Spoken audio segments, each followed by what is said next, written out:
Hello and welcome back to Moody Park. It's our infamous double header day here in Ewing, New Jersey. First up, between the Trenton Generals and the Pocono Timber Rattlers. The Generals are coming fresh off a doubleheader split between them and the Mercer Mammoths, in which in Game 1 they got a 9-2 win, and Game 2 suffered a 10-1 loss. This is Ben Chowder, joined alongside Luke Anderson, bringing you through Games 1 and 2 here today. On the mound for the Trenton Generals is Josh Willits, heading into his grad student year at Richmond University. Didn't play at all in 2024 due to injury. But this past spring, I should say, pitched only 5 innings. In his 7 appearances, he allowed 6 earned runs and only 3 hits, but he did walk 8 batters with a 167 batter average against him. Sounds like he's in the right league then. So Josh Willits with the start here today for the Generals. And it's Joe Peters up first at the plate for Pocono. Adam Misericordia wrapped up his sophomore season with the Panthers over there.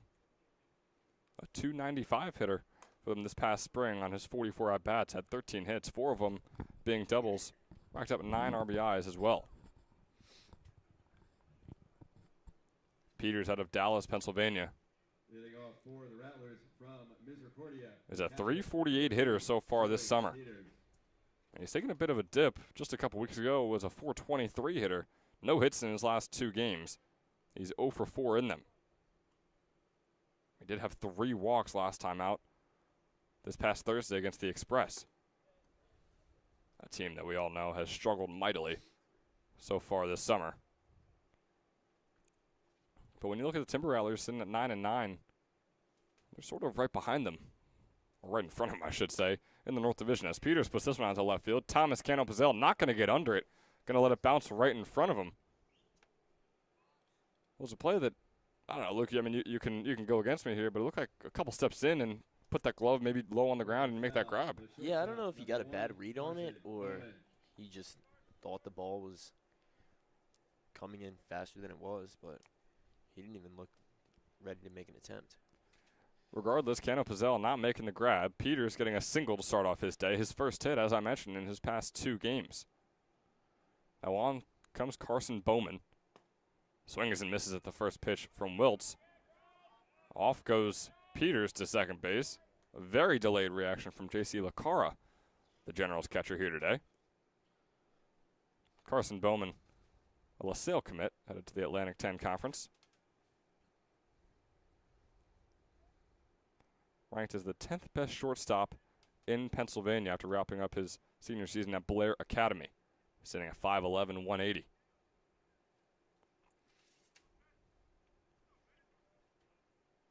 He's got the white helmet on top of his black and gold jersey. The 0-1. Swing and a miss once again from Bowman. Carson Bowman, a .264 hitter, has struck out 11 times in his 53 at-bats, along with 8 walks. 0-2 pitch coming up here from Willits. Off goes Peter to third. Good job by Willits getting the put out. The pickoff is successful. Infield umpire coming in quickly saying, oh, he's out, as Peters is trying to make his way onto third base. So now 1 out on the board, no one on here for the Pocono Timber Rattlers. Boy, a whole lot going on, and still just our first 2 at-bats here in the first inning. Some aggressive base running from Pocono's right here, and good move from Willits to be able to pick him off, get him before he's going to third. And they're very aggressive at the plate, too. You see Bowman swinging and missing at the first 2 pitches, finally letting one go by as that one breaks off to the right. But we saw Peters with the single out to left field, and Bowman swinging at his first 2 pitches. So now just 5 pitches in as Willits here with the 1-2 count. Swing and a miss there from Bowman. Caught behind the plate by LaCara, although Bowman thought he might have dropped it. He's on his way to the dugout with now 2 outs on the board and no one on for the Pocono Timber Rattlers. And on comes Chase Kilareski. You had Bowman, who was ranked as the 10th best shortstop in Pennsylvania. Now bring on Chase Kilareski, ranked the 13th best outfielder in Pennsylvania. a Salve Regina commit. Played for Nazareth Area High School. That ball goes way away. Moving away from Willits, who is looking pretty solid so far, Luke. I mean, he's had a couple of those pitches like we just saw right there, where they kind of break way too far to the right. But other than that, really finding the strike zone. Yeah, he allowed the single on the very first at-bat, which maybe could have been caught by his left fielder. That's up for debate. But still very solid, finding the strike zone pretty often. As that fastball just goes just inside for a 2-0 count.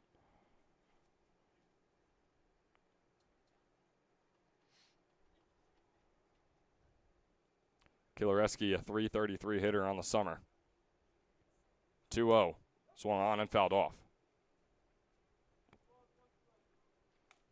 12 for 36 with a double and 2 triples, along with 10 RBIs for Kilareski. One of the more impressive hitters in this Rattlers order. With the blue lightning bolt gloves. Here's the 2-1. Not going to drop in there. Going to be just low and outside for a 3-1 count.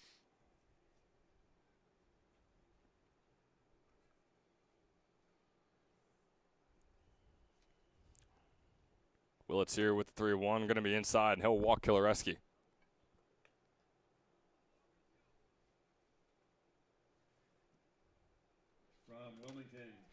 So he's only been able to take care of one batter up at the plate. Now, he got the successful pickoff on Peters, which is why there's 2 outs on the board. But we still move on through the order. Jordan Santiago, next man up here for the Rattlers. Kilareski taking his lead. Santiago, a shallow grounder right into the glove of Willits, who lazily tosses it over to first base. Doherty making the grab for out number 3. There were a couple of base runners. One eventually was left on base there for the Pocono Timber Rattlers. No run score here in the top of the first. Heading into the bottom of the second, all nothing here at Moody Park.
Generals are 1 strike away from a title.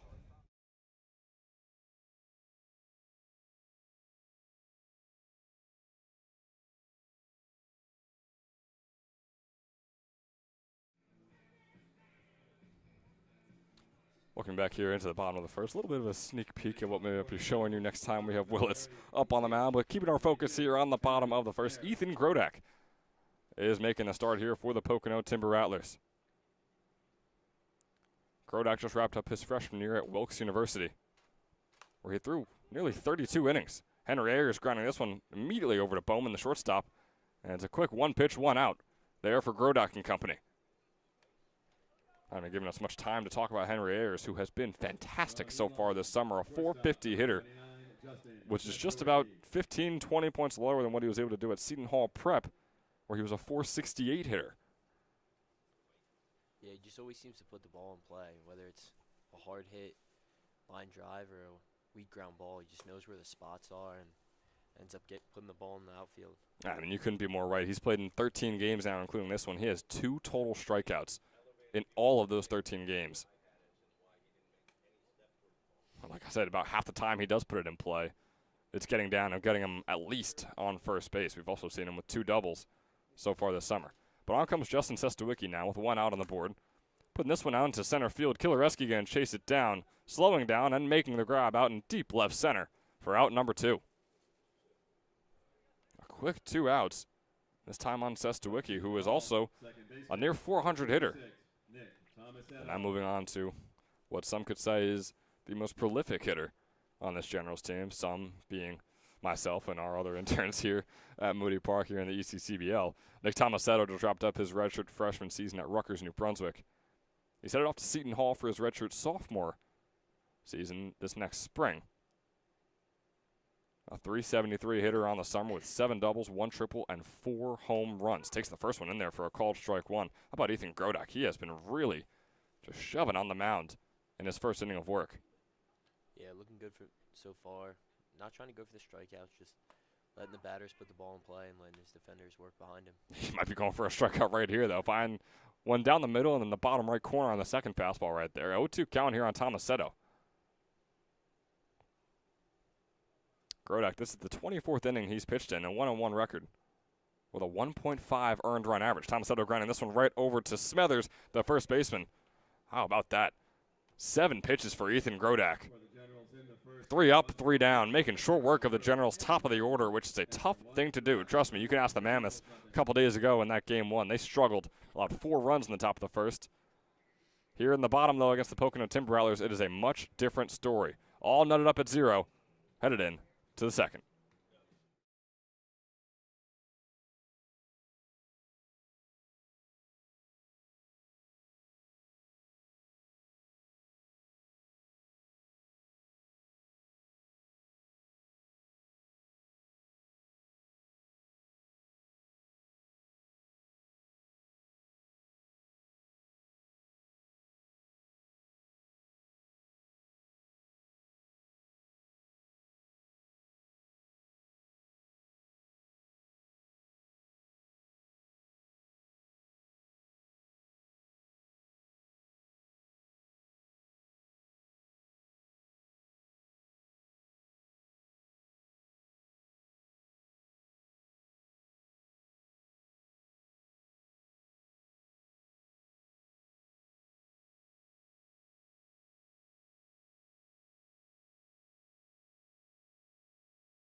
Looking back here into the top of the second, Josh Willits on the mound. You saw that little sneak peek when I was putting things together for you folks before. Let's take a look at what Josh Willits was able to do 4 years ago in the ECCBL Championship, the 2021 ECCBL Championship for the Trenton Generals. We had our man John Colavita on the call. I'll send it over to you, John. Generals are 1 strike away from a title. Willits has his sign from Hernandez into the windup. The 1-2 pitch. Called strike 3. The Trenton Generals are the ECCBL champions here in 2021. Josh. That was Willits on the mound, winning the Generals the 2021 ECCBL Championship. Now he's up here with a 2-0 count on Anthony Knight, a .260 hitter for the Rattlers so far this summer. But pretty cool to see Willits, who has really spanned across the years with the Trenton Generals, as Knight puts this one right into the glove of Justin Sestawicki, the shortstop, for out number 1 here in the top of the second. And that clip you just saw was the year after Willits wrapped up his freshman season with Richmond.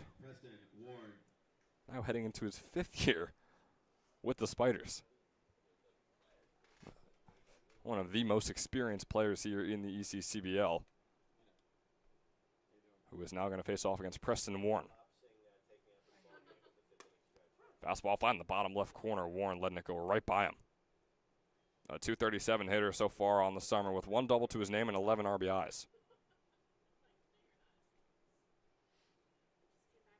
The 0-1 offering from Willits. Fastball in there for a called strike 2.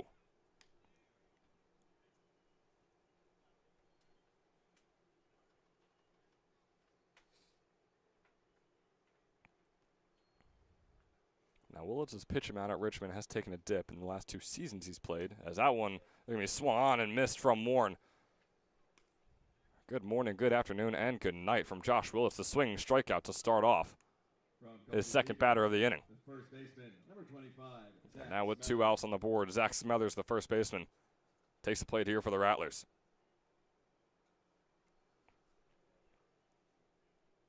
But as I was mentioning, in his freshman year, through just about 22 innings.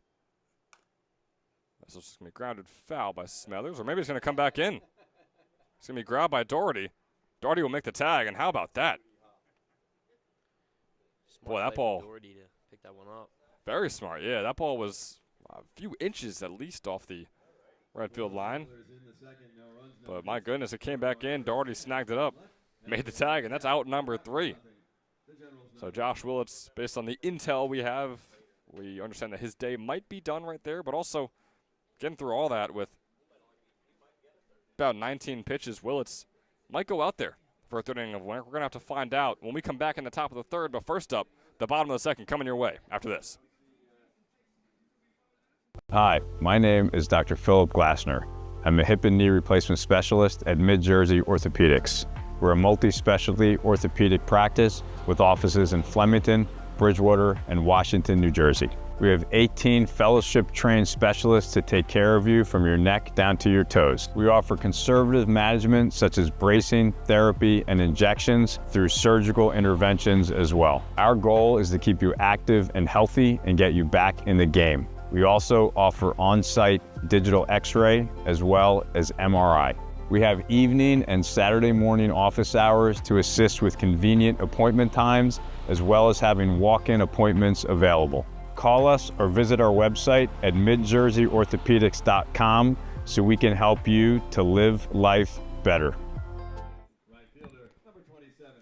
Back here in the bottom of the second, the main man himself, Donato Incalingo, up at the plate here for the Generals. Takes the first ball outside for a ball number 1. And Luke, the reason why I'm saying the main man himself, Donato Incalingo, with 2 home runs in a singular game in the doubleheader against the Mercer Mammoths just this past Thursday. Yeah, he's been a big hitter for the Generals all season, but that game on Thursday, That was something else. 2 no-doubt home runs, 2 little jogs around the bases. Ethan Kaufman is definitely scared out there in left field. Both those home runs went past the left field fence. So Kaufman is just praying that he doesn't have to be sprinting back towards that fence and trying to rob one, although neither of the ones on Thursday had any chance of being robbed. 3-1 pitch, swing and a miss there from Incalingo, brings up a full count.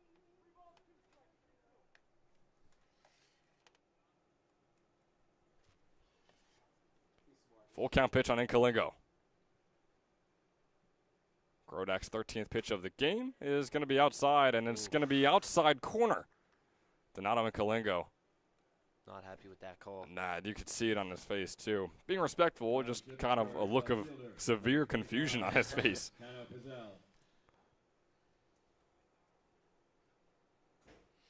So moving along, Thomas Cano Pizzell, the left fielder, who had that questionable play out in left field in the bottom or the top of the first as he puts this one out to left center. Kilareski chasing it down, gonna get over his head, falling down as Cano Pizzell rounds first, is gonna round second, make his way over to third base. Not gonna have to get down, we'll just stop, save, put. The standing triple for Thomas Cano Pizzell on the second pitch of his at-bat. Boy, oh boy, that might make up for it. Play I was just mentioning out in left field where we thought he could have made the grab, wasn't able to, but putting himself on third base his very first at-bat of the game is not too shabby. As a sort of apology, you could say, to Josh Willits allowing 1 hit onto his name.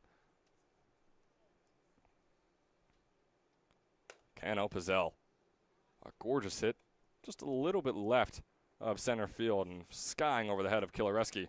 Moves us on in the order over to Landon Hallett here. Now Franklin and Marshall commit. The 1-0 goes outside corner for a 1-1 count.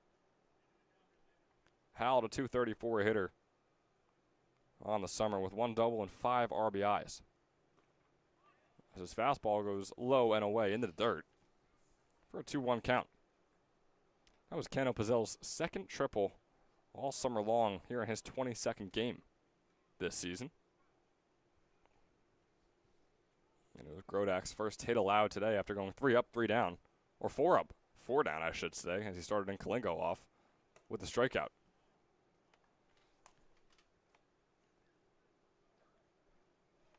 We have a 3-1 coming up here on Hallett. Just the 6th batter in the order here for the Generals. Swings on and fouls it off. Just over there towards the Rattlers dugout.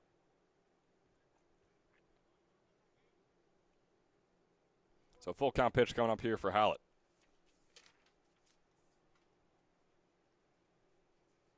Here's the offering from Grodak, swung on. It's a slow grounder right over to Bowman. Should be a sacrifice hit at the worst, and that's exactly what it will be. Hallett putting it in play to the shortstop Carson Bowman, bringing home Thomas Cano Pizzell as the Generals take a 1-0 lead over the Pocono Timber Rattlers here in the bottom of the second, now with 2 outs on the board and no one on. Good job from Hallett just getting that ball in play. Cannot afford to strike out with a runner on third base in that situation, putting up 2 outs and then taking any sacrifice out of play. You can hear Coach Mike Coryell, the General, saying, hey, great job, Landon. That's all we needed. Or Lando, he called him.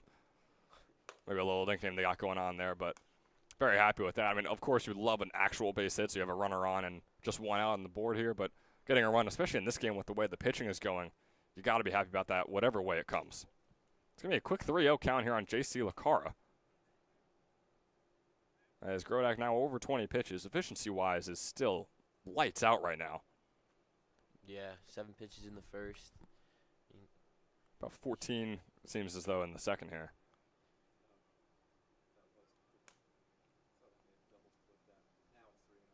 Yeah, that's what I thought. So here is the hitter's count pitch, 3-0. They seem to always find the strike zone. Oh, not this time. Lacara was waiting for the call as well, making sure that he is safe to head over there on first base. He is. And he'll take his base with 2 outs on the board. You rarely see that. You're usually already heading down to first base before you even get a call from the umpire. This time he's taking his time, looking, making sure. I think J.C. Lacara is just so used to, here in the ECCBL, 3-0 pitches have about a 98 success rate in finding the strike zone. Not that time, though, as now Alex Bischoff comes up for his first step out of the day. Just wrapped up his freshman season at Mercer County Community College. Starts off with a 1-1 count against Grodak. Was just a .232 hitter this past spring. Again, his freshman campaign is not the worst thing in the world. A .140 hitter, however, so far this summer with no extra base hits in the 18 games he's played in. As that breaking ball finds the outside corner. Still in his 19 games, only 9 strikeouts, though. Grodak struggling with finding the strike zone in those last couple of batters. Nice to see him get on top of this batter here. Start off with a 2-1 or 1-2 count. Yeah, Dell, definitely a bounce back at bat, as this one's going to be grounded right past the glove of Grodak and into the glove of Rocco Del Jadis, who slides down, makes the grab, finds his foot onto second base for the fielder's choice out on J.C. Lacara, putting away the inning. But once again, not before the Trenton Generals. And Landon Hallett gets the sacrifice hit, bring home Thomas Cano Pizzell, who put himself all the way on third base with the standing triple in his first at-bat today. The Generals hold a 1-0 lead heading into the top of the third, and we'll see you there.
Back here in the top of the third, chugging along in game number 1 of the doubleheader between the Pocono Timber Rattlers and the Trenton Generals, in which Trenton holds a 1-0 lead after the sacrifice hit by Landon Hallett in the bottom of the second. Back here with the Rattlers up at the plate, Ethan Kaufman leading things off here in the top of the third.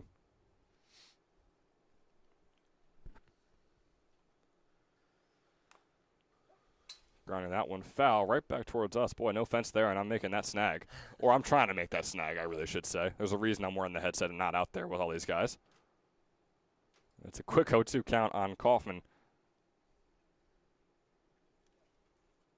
who is headed over to Moravian after spending 2 seasons at Lehigh Carbon Community College. The 0-2 offering from Willits, who is still out there. It's going to be a fastball outside. Now, Josh Willits, we were told by League Commissioner Mike Olsson that, yeah, probably 2 innings, maybe 3 from him, but I feel like when you throw 16, 17 pitches across 2 innings, you got to be given at least 1 more inning, and if he can go 3 up, 3 down right here, I wonder if we're going to see him in the 4th. Swing and a miss right there. He's got a good start on Kaufman, who swings and misses for the first out here in the top of the third. With this efficiency, especially in a day where you're supposed to play 2 games, you're keeping up pitching like this, I feel like you have no choice rather than to keep him out here right now. I mean, he's averaging less than 3 pitches per at-bat right now. He's faced 8 batters and has thrown 23 pitches. As that ball finds a strike zone once again, Josh Willits has been undeniable. Coming into today through just about 9 innings on the summer, allowed 4 hits and a single earned run for a 1.038 earned run average, along with 11 strikeouts. He's looking exactly that here in game number 1 today. Rocco Deljadis taking that one, an inside fastball for a quick 0-2 count. Deljadis, a below 200 hitter on the summer. As an 0-2 offering coming up here from Willits, who is absolutely dialed in on the mound right now. 0-2. Swing and a miss there from Rocco Deljadis. Josh Willits, his 4th strikeout of the day. Struck out nearly half the batters he's faced. A quick 2 outs. Boy, we mentioned a 3 up, 3 down could keep him in this game after this inning. He is getting there as quick as humanly possible. Looks like his velocity's only getting better, too. Those last 3 pitches to Deljadis were 3 of his best so far. First pitch to Anthony Palashitis is going to be just outside for a ball.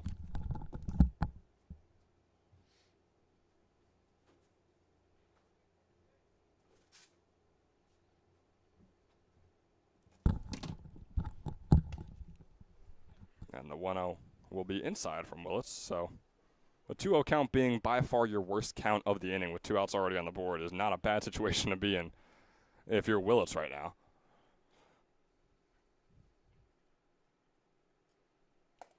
That ball coming in hot at 91 from Josh Willits.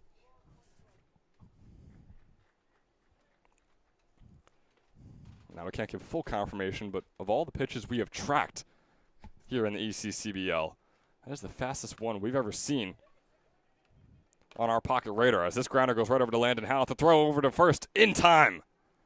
Balashitis retired just like the 2 before him. 3 up, 3 down here in the top of the third. Josh Willits is rolling through this Pocono Timber Rattlers lineup and is getting all the daps and all the high fives heading back towards the dugout. So unfortunately for us and for everyone else who was enjoying watching Josh Willits, it seems like his day might be over. We'll have confirmation when the top of the 4th rolls around, of course.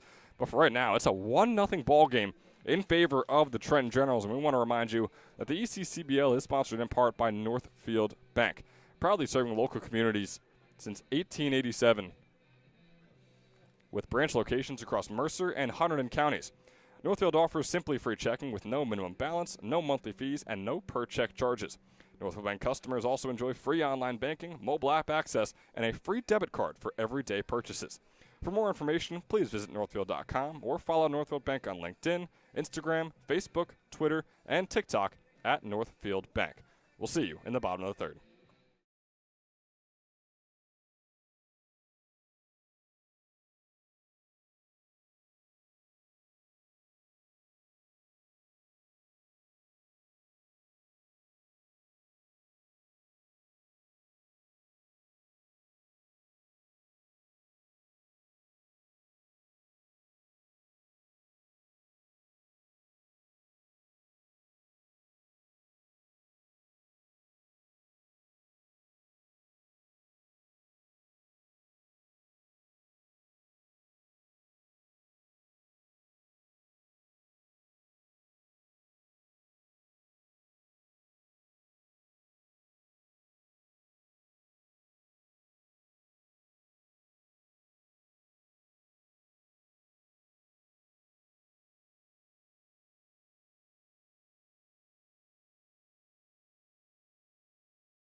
here in the bottom of the third. Doherty getting things going for the Trenton Generals. Ethan Grodak out there for his third inning of work, as Doherty fouls that one off. And don't let it fool you. I mean, Grodak has been really, really solid through his first 2 innings. It's just when you compare him to what Josh Willis has done for the Trenton Generals, it seems like he's really been struggling out there, but he is not.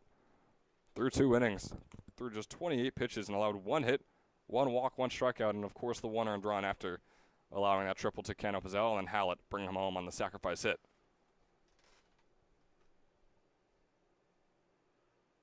So the 1-1 on Doherty, who swings and misses at that one. Brings up a 1-2 count. Grodak now just over 30 pitches on the day.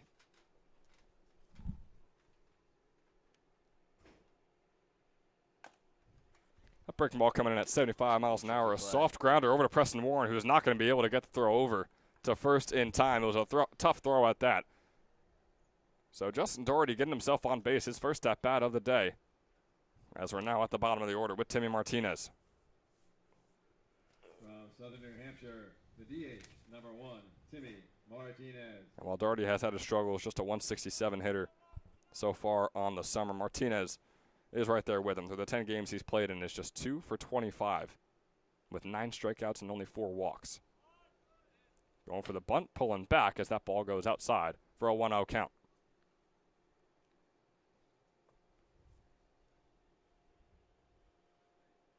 Grodak has thrown 23 innings so far this summer, has a 1-1 record and a 1.5 earned run average. Second ball is going to go right past the bat of Martinez. Wasn't able to get the bunt laid down right there, so a 1-1 count. Tim Martinez headed over to Southern New Hampshire, no longer St. Peter's, the once commit he was,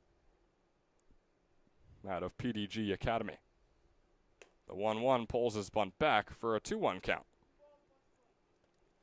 And Luke mentioned it before how Grodak has sort of struggled to find the strike zone. Is it strategic the way he's trying to pitch right now, knowing that Martinez is going for the bunt each and every time? I think right now it might be a little bit of strategy, but As Martinez bunts this one right over to Grodak. He's going to advance Doherty. good job for And Martinez will be out at first. laying that one down. Yeah, definitely doing his job right there, putting a runner in scoring position for one of the most prolific hitters on this Generals team, and Henry Ayers. Going to get a quick mound visit from Joe Peters to his pitcher, Ethan Grodak. And a new pitcher rolling out there for the Pocono Timber Rattlers.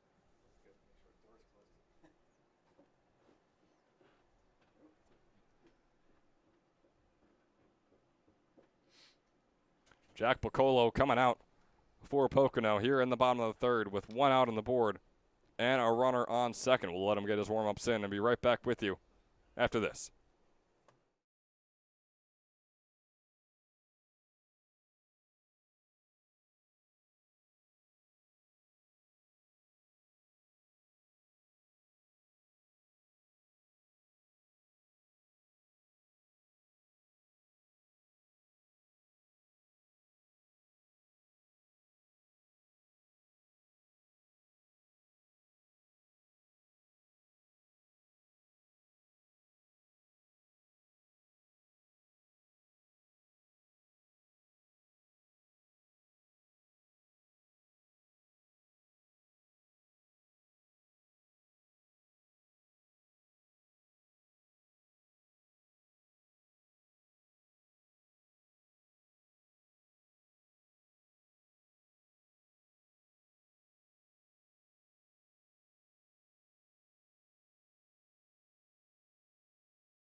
So we'll welcome you back here in the bottom of the third with a runner on second, Jack Pocono, out of East Stroudsburg, up on the mound now for the Rattlers. Toss his first pitch in there for 87, second one coming in hot at 83 miles an hour.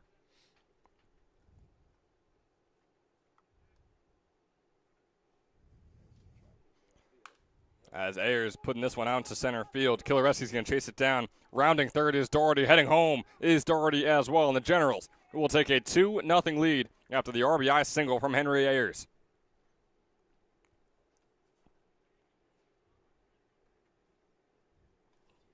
It is a tough batter to start off with if you're Bacolo. It's a tough top of the order to start off with. Ayers first up, now on to Justin Sestawicki. All these guys above 350 hitters for the Generals, including Nick Tomasetto, who is now on deck.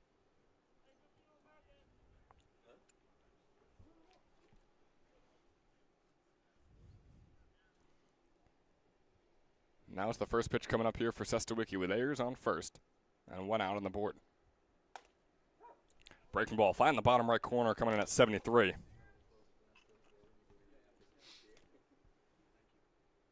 There's curveball action there from Bacolo. The 1-0 fastball coming in at 85 miles an hour is out into right field. Santiago, the one making the grab for out number 2. Ayers forced to stay put on first. And now with 2 outs on the board, Jack Bacolo trying to get out of the inning with no earned runs to his name. Of course, the one will go on to Ethan Grodak that scored just one at-bat earlier. And now on comes Nick Tomasetto.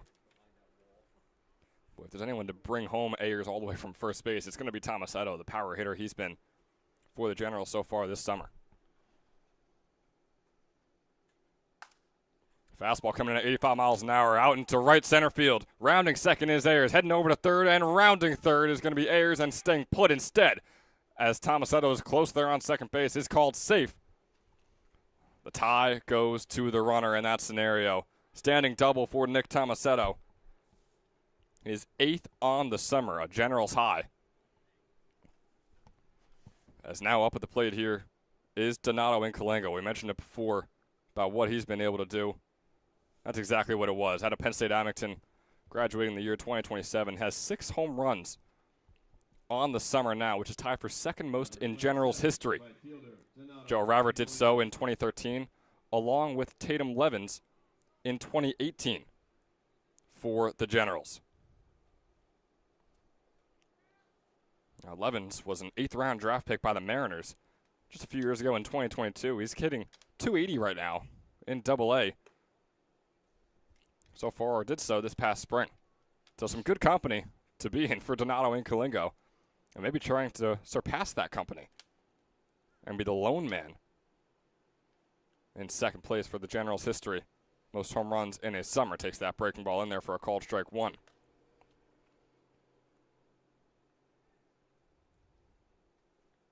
Now Matt Mocheri is the all-time season leader with 8 for the Generals, but there's still a good amount of baseball to be played here for Incalengo, who checks himself on that one and brings up a 2-1 count.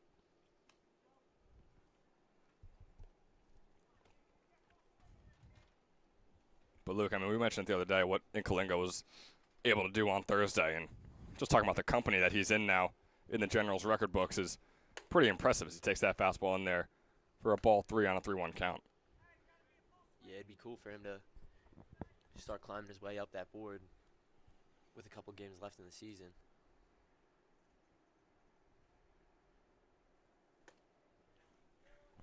That ball inside, coming in at 83 miles an hour, but not in the strike zone.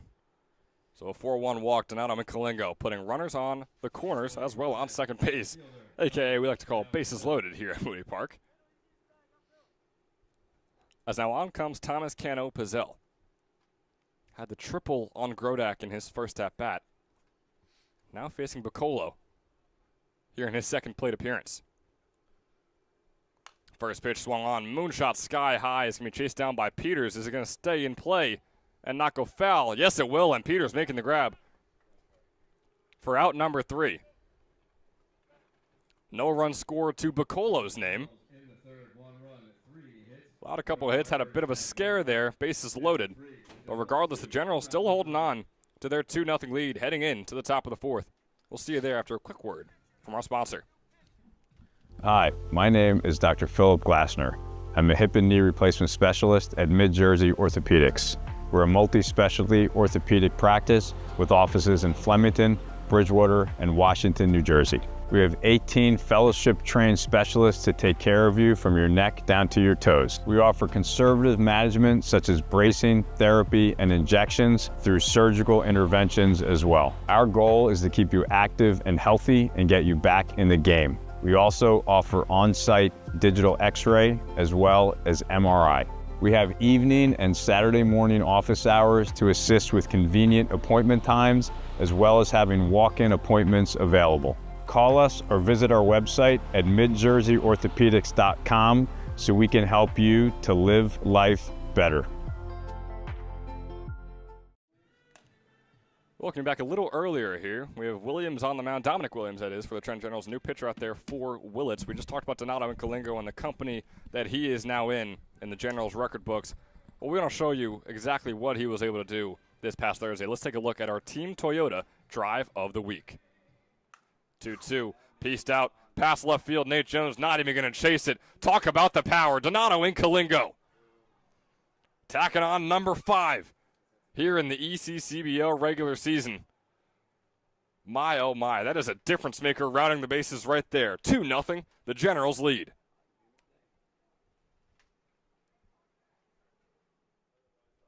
Two outs on the board, no one on here for Kalingo.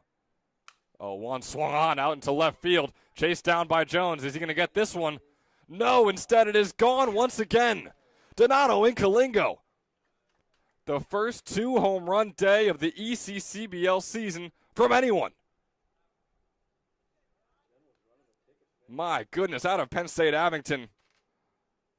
He has been unbelievable. Had 6 home runs this past spring, now has 6 on the summer, making short work of Graham Ross and this entire Mammoths team.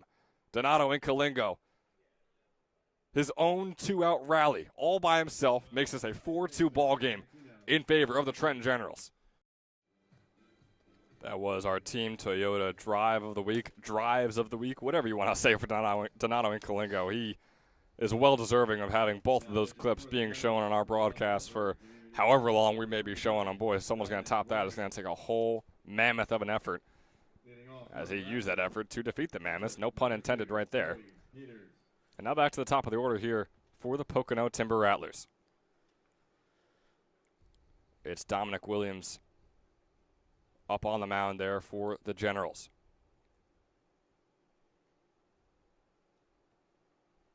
Facing offense, Peters, who is the lone player with a hit on this Rattler squad right now.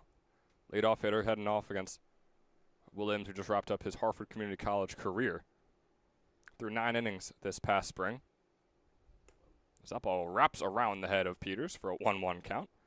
In those 9 innings, he allowed 6 hits and just 3 earned runs, coming out to a 2.89 earned run average. Also struck out 13 batters. As the 1-1 to Peters. Fastball swung on sky high and foul.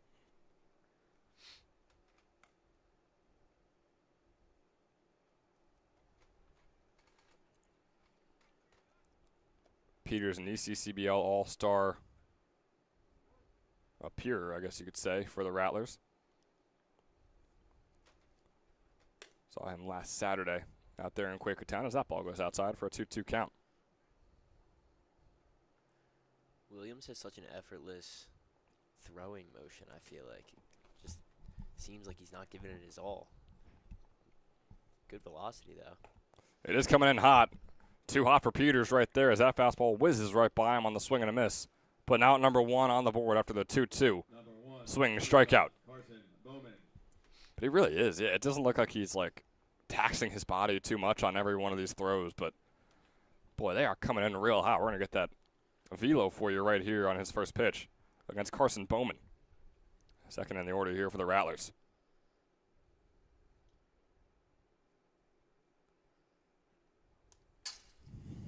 That one getting away and almost looked like a breaking ball, but it's still coming in at 83 miles an hour from Williams. We'll get one of these good fastballs for you folks coming up soon here. As the Generals still enjoying their 2-0 lead here in the top of the 4th.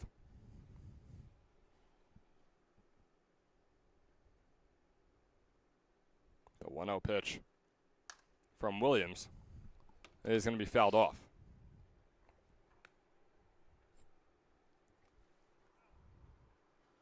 We've seen him just twice so far this summer. Last time was a little over a week ago against the Trenton Capitals. Overall, he's thrown 5 1/3 innings so far, has a 1-1 record, allowed 4 hits and 3 earned runs. On the 1-1, nearly finding the bottom right corner. Boy, Williams feels good about that pitch, as it brings up a 2-1 count now here on Bowman.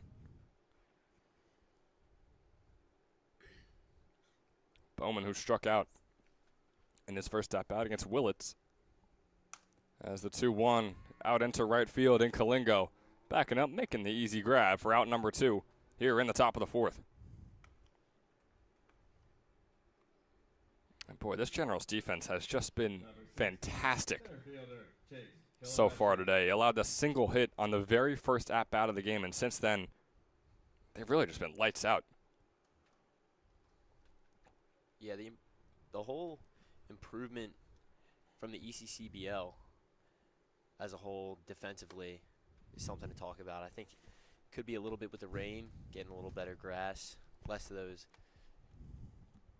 hard bounces off the dry sand. But Moody hops, yeah, everyone looks like we've seen a lot less errors on the scoreboard, as we began the season seeing at least 3 every single game. We haven't gotten up to those numbers as much recently. Yeah, knock on wood for this game. But Chase Kilareski is up at the plate. He's only the second base runner of the day. There's 1 hit and 1 walk. Kilareski had the 1 walk in his first plate appearance. Here he is in his second, taking that ball outside, already with a 3-0 count against Williams, who's starting to lose it a bit here. Boy, he looked fantastic in those first 2 batters. It's always tough to see guys, I don't want to say fall apart, it's just one at bat, but regress a little bit after having such a hot start to the inning. The 3-0 is going to be outside. Another 3-0 ball that can't find the strike zone. Boy, what kind of league are we watching here today? This is not the ECCBL that I know and love, that's for sure. 4-0 walk for Kilareski. He finds himself on first base. So just like that, the only player to get on base in each of his first 2 plate appearances is Chase Kilareski. Now on comes Jordan Santiago. Going to do his best to try and get a little 2-out rally going and get the first run on the board here. Takes the first fastball inside. It's ball number 5 on Williams in his last 5 pitches. On this gorgeous, partly cloudy day. Looking for the pickoff. Boy, that was a good effort on the pickoff attempt from Williams as well. Kilareski a bit too quick back to first base, but it's always refreshing to see that rather than the pitcher just kind of loft it over there, which we so often see here at Moody Park. The 1-0 pitch once again here for Santiago. In there for a called strike 1, bring up a 1-1 count on him.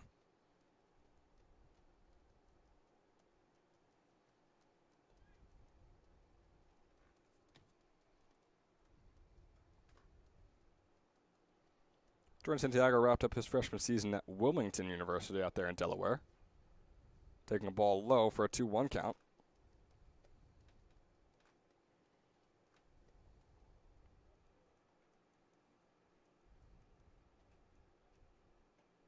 Out of Wallenpaupack Area High School. Standing at 6'1", 205. Another pickoff attempt from Williams on Kilareski. Unsuccessful.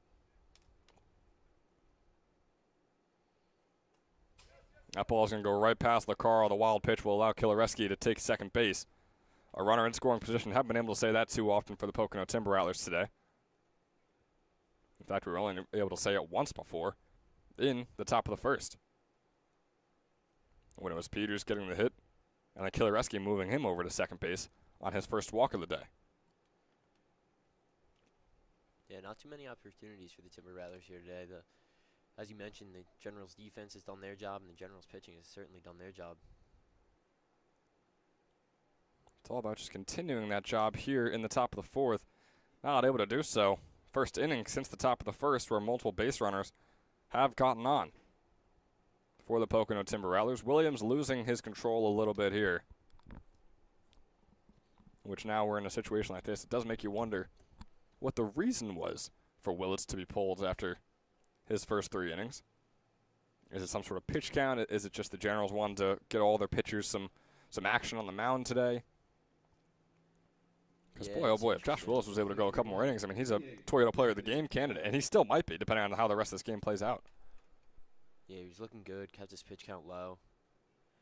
And like you said, in a doubleheader, you want to keep your best guys out there for as long as possible, but at the same time, you have these guys driving in from hours away. If you have a bunch of pitchers on your roster, it's only fair to get them their time here. For anyone wondering, once again, Josh Willis went 3 innings, allowed 1 hit and 1 walk. Not a single run to his name and 4 strikeouts.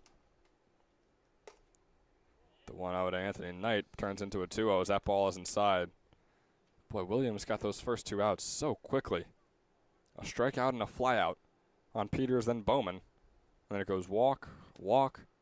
Now there's a runner in scoring position, 2 on the base. Anthony Knight up at the plate. Now with a 2-1 count, finally find the strike zone here in this at-bat.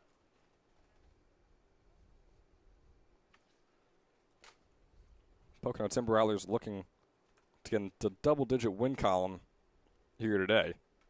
They'll probably be pretty disappointed if they can't do it in either of these games, as Knight puts that one right over the head of Hallett out into left field. Rounding third is Kilareski. Heading over to third is Santiago. Is he in there in time? Kilareski's home for the first run of the game. Santiago is safe on third base. A close call on Jordan Santiago. Hallett That ball definitely beat him there, saying he too. made the tag. Coach Mike Coryell, boy, we had a moment with Coach Coryell this past Thursday. Another exact same call on third base that he was fuming over. Not exactly the same reaction from him here on Saturday. But regardless, not too happy about that call, as it would have put away the inning. But now Preston Warren has to continue on. Well, not has to. The Generals have to continue on while Preston Warren gets to continue on the inning with runners on the corners for him.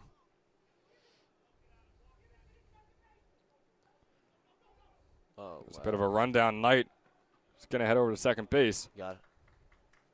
There's going to be no runs scored as Santiago comes home. We've seen that so often where the runner steals second and another runner tries to steal home.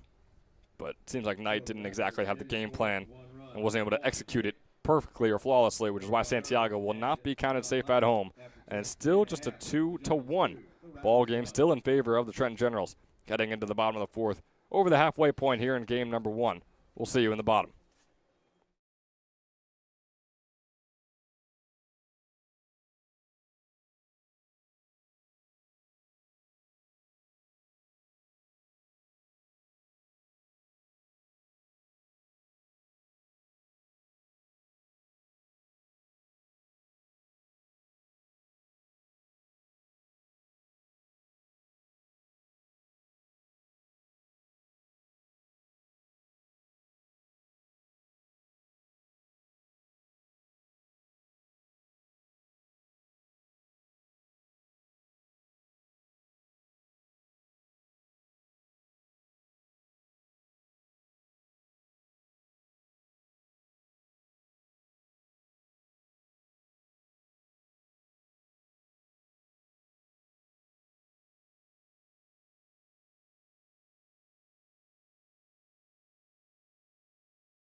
Back here in the bottom of the 4th, Landon Hallett starting things off for the Generals and fouling the first pitch off.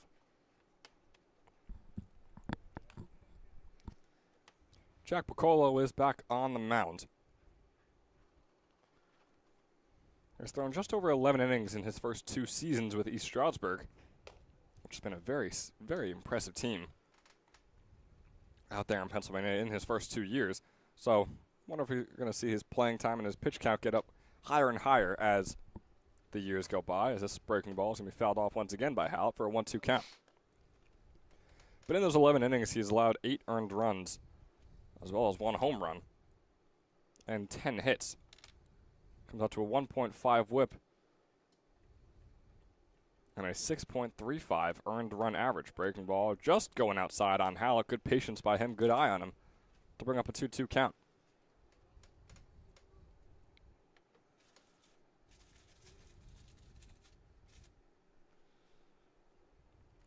Here's the even count offering fouled off, and they'll keep it the same. Pocono up now nearing 20 pitches on his day. Saw him in his first inning of work just last inning, where he got 2 outs to his name. And as Grodak started off the inning with an out and then had a bit of struggles with that sacrifice bunt along a run to get into scoring position. Was a bit of a strange substitution. Now that you think about it, taking Grodak out at that moment, as Hallett fouls this one off once again. Yeah, it seemed a bit unnecessary. He was working well, only had the runner advance on the bunt. They had obviously trying to not let up any more runs, but with the way Grodak was pitching, it seemed like he should be fine to get out of that one too, and brings Pocono into an awkward scenario for him. Difficult situation to pitch out of. Definitely was. He allowed 1 run in. Wasn't earned to him. It's going to be earned to Ethan Grodak. Still, all things considered, did solid as this one's finally got into right center. Kilereski making the grab after a long at-bat right there for Landon Hallett. 5 foul balls off his bat before finally putting one in play and right into the glove of Chase Kilereski. So now the catcher, J.C. Lucara, up at the plate. Number 7, the catcher, J.C. Lacroix. A 246 hitter on the summer. Didn't see any action in his freshman season at Randolph-Macon College. But so far this summer, as I mentioned, 246 with 4 doubles, taking the first pitch outside for a 1-0 count. 4 doubles, 8 RBIs. He struck out 15 times and only walked 8 times. And we can make that 9 if you're counting his first walk and his first plate appearance here today. He's got a 1-1 count against Pocono. No one on, 1 out on the board. Fastball goes up and away for a 2-1.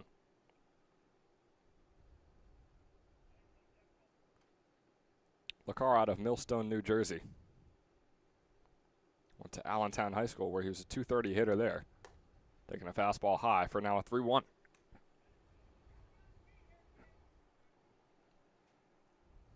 It's been a very impressive catcher behind the dish for the Generals so far this summer and has been a solid enough hitter, especially when we talked to Luke Leonard the other day about catchers and being up at the plate and how they often struggle in any facet of the game, college, MLB, here in the ECCBL Summer League, wherever you may be. So Lacara batting 250 on the summer is nothing to scoff at. He's got a 3-2 count after that swing and a miss. Yeah, I feel like catcher's biggest thing is how well they do behind the plate and at the plate. If you can get a good one, it's just a secondary. A bonus, if anything. That ball went all the way to the road. Got Yeah, a nice little hop there off the curb. That's definitely far out there. I'm sure residents nearby are used to it, but anyone driving by in Ewing for the first time maybe got a little scare there as Lacara going to have a scare on his way back to the dugout, swinging and missing at that 3-2 ball, putting out number 2 on the board here in the bottom of the 4th. Number 34, center fielder. Good spot there from Alex Pocono. We Bischoff. saw Lacara chasing that pitch earlier. We're not able to catch up to it. Goes right back to that exact same spot and gets Lacara to chase and miss again. Bacolo's first strikeout of the day. Mercer County for Bischoff? I wonder why he wears a Penn State helmet. Maybe. First pitch to Bischoff finds the bottom right corner for a called strike 1.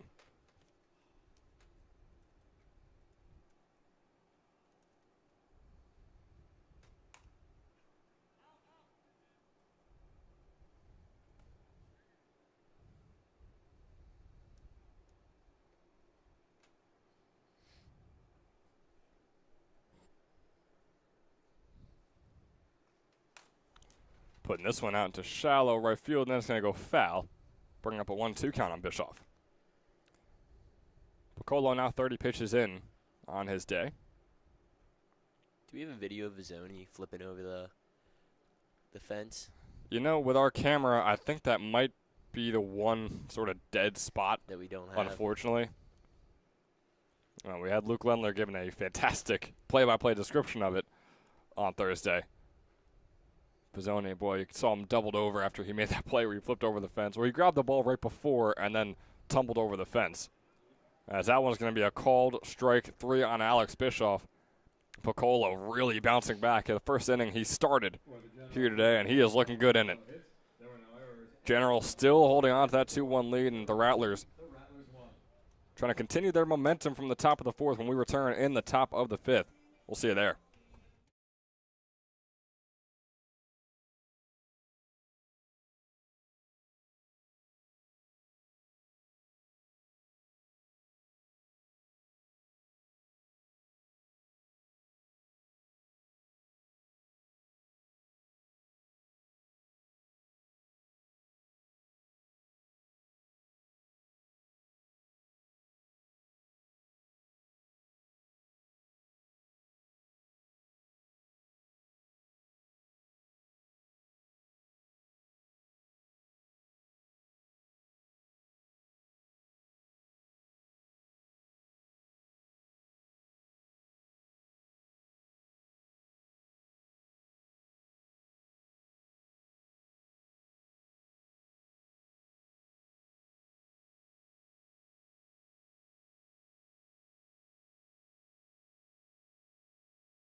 Here in the top of the 5th, Ben Chowdick once again joined alongside Luke Anderson, bringing it through Game 1 of the doubleheader between the Pocono Timber Rattlers and the Trenton Generals.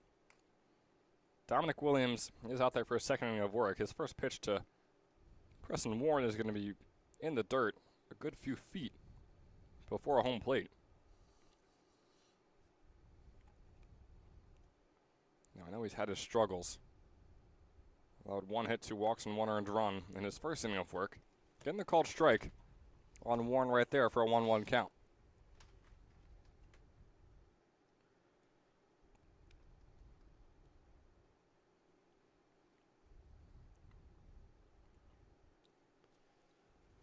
Just a 2.37 earned run average in his career at Harvard Community College, but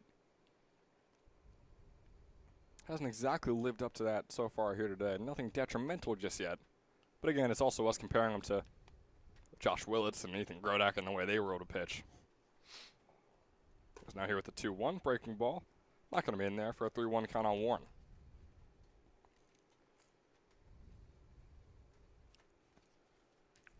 So I'm sure it's a tough life for a relief pitcher, trying to live up to what the starter was able to do before you, especially if they had an incredible day. Fastball goes inside and Warren takes for you. space. Yeah, so far this season, right? My God, it's unbelievable. Number 25, first baseman, Best Zach starting Sutter. staff in baseball, and with Alvarado using his drugs now. Relying on guys that we shouldn't be relying on. You kind of got to have both facets of the game. This one's going to be fouled off by Smethers.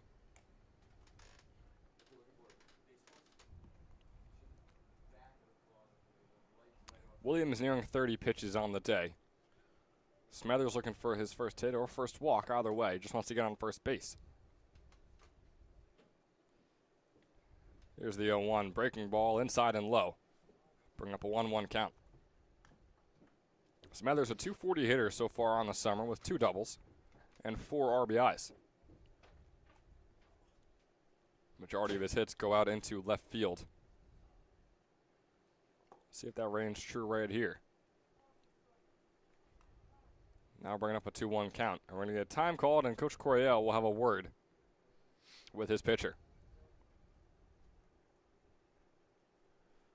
Zach Smethers just wrapped up his freshman season at Goldie Beacom High School there for the Lightning. And boy, did he see a lot of playing time for them.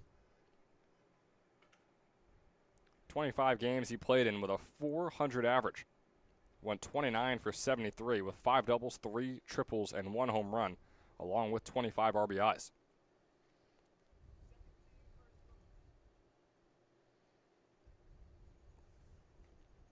Coach Coryell having a word with his pitcher, heading back towards the dugout. Probably making a call to send another pitcher out there to warm up. Or at least go have a word with the pitcher currently out there warming up for the Generals. So Williams Day might be on borrowed time right now. That fastball goes way outside. Warren heading over to second base on the wild pitch right after the mound visit from Coach Coryell. Not what you want to see after a mound visit at all.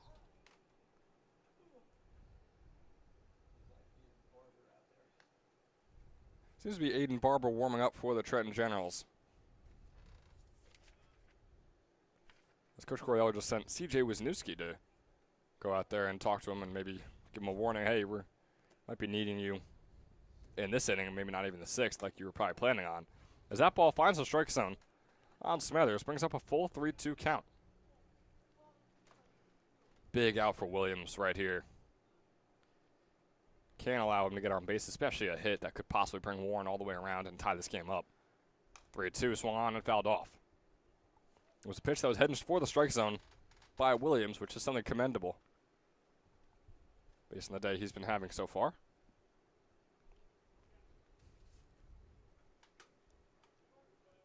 So the 3-2 pitch once again. Warren on second. Smethers looking to get on base for the first time today. 3-2, fastball way outside in the dirt. Warren will take third on the wild pitch, and runners are on the corners. Dominic Williams' day has not exactly gone swimmingly. Number 15. And here is another mound visit from Coach Coryell. And it seems as though the day for Dominic Williams is done after 33 pitches. Williams out there allowing 1 hit, 4 walks, 1 strikeout to his name. And 1 earned run as of right now. There's no outs on the board. He's got 2 runners on, 1 on third base in Preston Warren. So I think there's a good chance you add on another earned run to his name very soon. Unless Aiden Barber has anything to say about it. Out of Thomas Jefferson University, Barber heading into his senior year there. He's pitched over 40 innings in his career, 11 this past spring, in which he allowed 12 hits and 9 earned runs, along with 14 strikeouts. All comes out to a 7.36 earned run average for Aiden Barber. He's going to get his warm-up pitches in with J.C. Lucara out there behind the plate. No outs on the board. Runners on the corners here for the Pocono Timber Rattlers. They're looking to tie this one up at the very least in their next at-bat. Coming up when we come back. We'll see you there.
So Aiden Barber on the mound here with a fastball inside in his very first pitch to Ethan Kaufman. Kaufman, a prime opportunity to get the second run in here today for the Pocono Timber Rattlers. Warren on third, Smethers on first. Barber finding the bottom right corner there for the called strike. This is the fourth game he's played in this summer, thrown 5 innings, allowed 4 hits, and not a single earned run. He does have 6 runs that were scored when he was up on the mound. So that ball's going to be low for now a 2-1 count.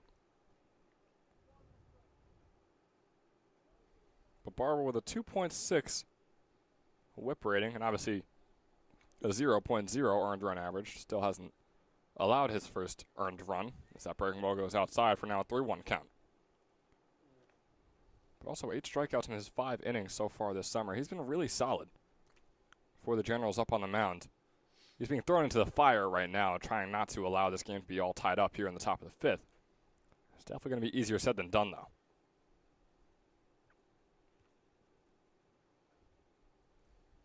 With runners on the corners, swing and a miss there from Kaufman, bringing up a 3-2 on him. Kaufman struck out against Willits in his first at-bat.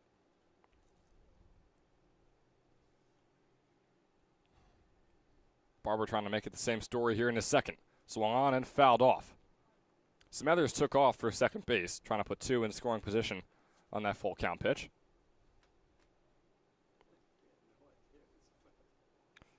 Seems like he's got a lot of dirt and sand in his pants when he slid in there.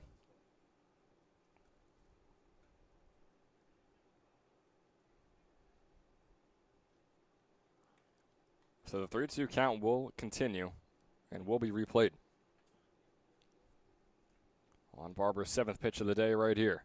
3-2 fastball inside, loading up the bases here for the Pocono Timber Rattlers. Not a single out to show for it.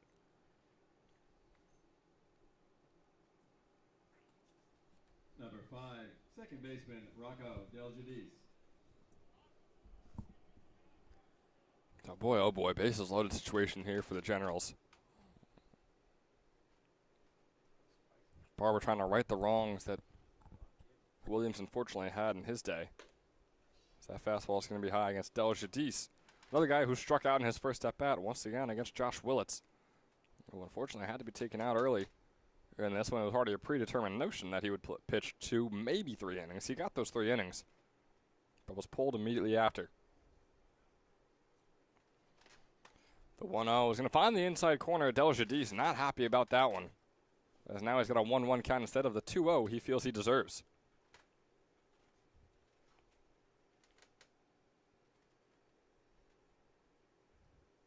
Barber moving quick on the mound, fastball high and inside, now for a 2-1 count. Del Giudice is just about a 180 hitter on the summer. 6 for 32 with 1 double to his name, and just 2 RBIs. I know you want to see some other guys get out on the mound, but with the way Barber and Williams came in and have been pitching, it really makes you double second guess that Willits exit only in the 3rd inning. Especially a Trenton Generals team who is fighting for the 2 seed right now in the South Division. And if they get it, they get a free bye past the very first round of our sort of playoff scenario situations that's coming in just about a week or 2. Swing and a miss right there from Del Giudice.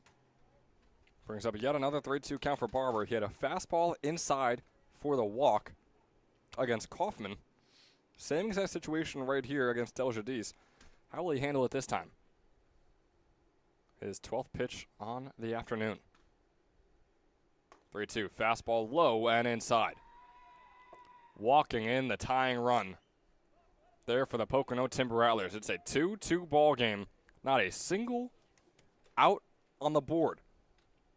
They have a prime opportunity to take and possibly rack up a lead here in the top of the 5th. Anthony Balashitis is going to try and be the man to do so right here. He Yeah, but that will be the biggest what if from this game, won't it? It's just Josh Willits. What if he's still out there right now and pitching? Is this a 2-0 ball game? That one's going to come in and hit Balashitis on the arm, and there is the lead gone for the Trenton Generals. Heading into the top of the fourth, it was a 2-0 ball game. Now after the top of the fourth, and now here in the top of the fifth, 3-2, the Pocono Timber Rattlers lead.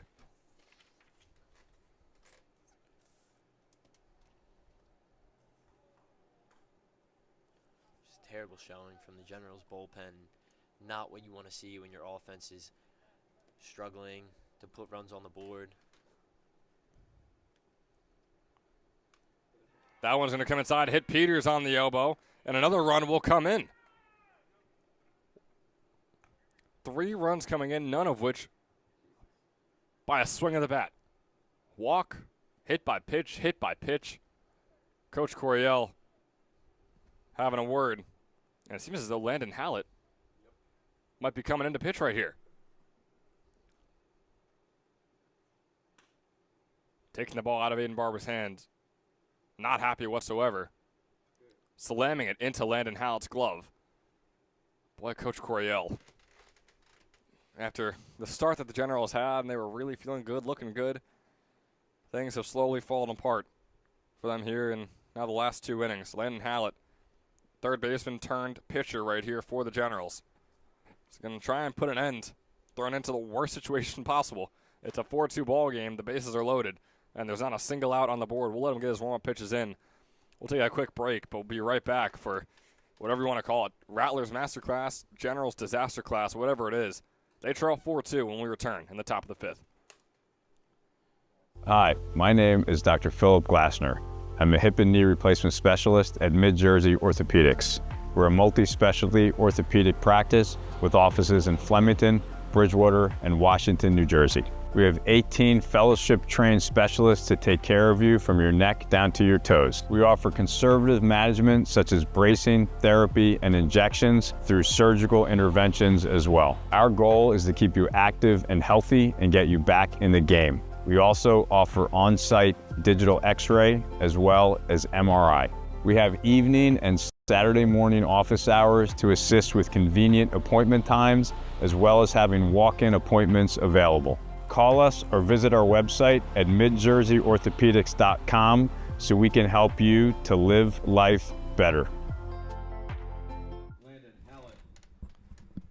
So it's Landon Hallett out there, Luke, for the Trenton Generals.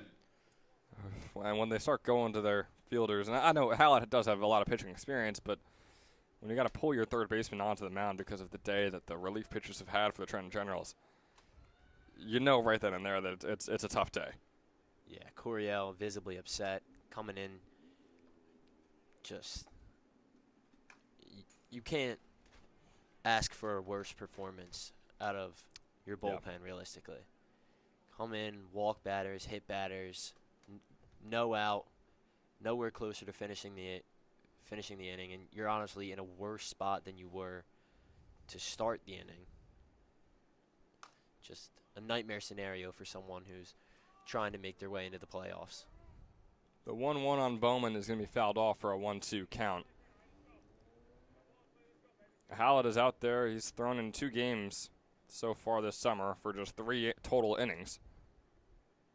Thrown 55 pitches. On those 55 pitches, allowed 5 hits and 3 earned runs.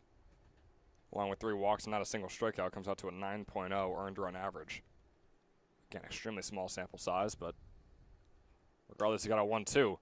That one swung on by Bowman. Seemed to be a breaking ball almost coming for his head. Yeah, it seemed like if he didn't swing early at that, he would have joined his teammates with the RBI hit by pitch. Yeah.